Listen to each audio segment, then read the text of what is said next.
How do you feel, babe? Terrified. Yeah, I'd say the same.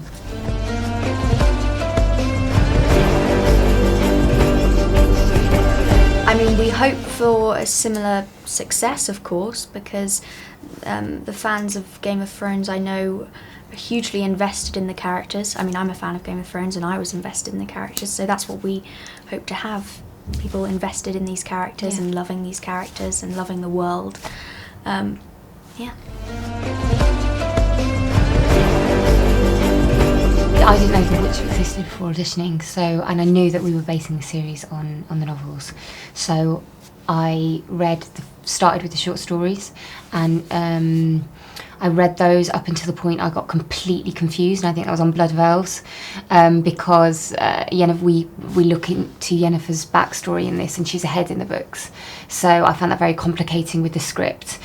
And then my main source of information was the script. But I'm reading them now. I read a couple of pages or a couple of chapters before my audition. Actually, I went into the bookshop, and then the minute I found I got the role, the next day I went and bought Blood of Elves and read it very quickly. I was just so excited, but that's all I read.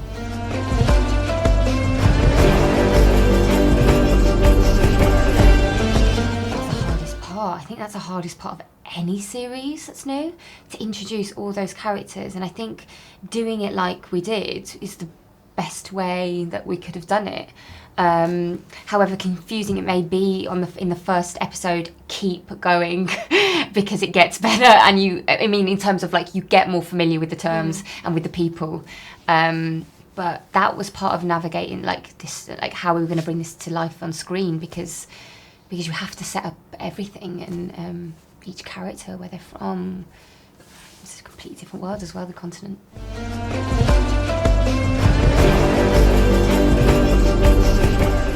It depends on what's more believable and on how we create these monsters. Yeah, because ultimately we want the best product.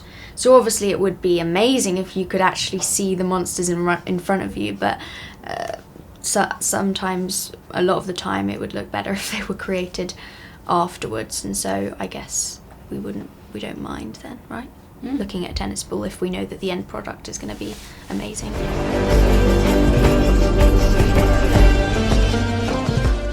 We're not hesitating because in one word, many. Passionate. That's something I haven't really got to explore. But I expect it's going to be a kind of father-daughter relationship. But I'm very excited to, at some point, explore that.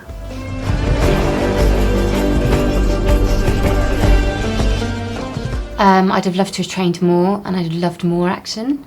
But with the time constraints, it was, and how we really did just dive into this project, there wasn't much rehearsal time at all. There was one stunt I wasn't able to perform, because it was something that I needed a lot of rehearsal for.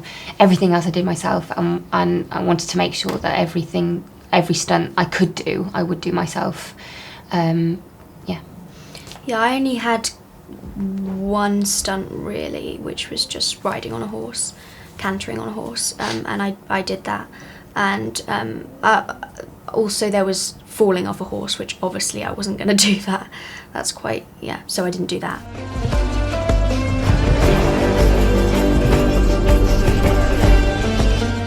Well, actually my grandmother is a huge horse person.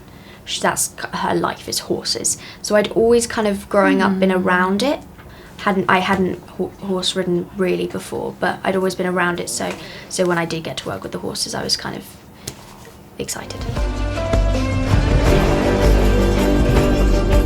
Yeah, I know stuff about season 2.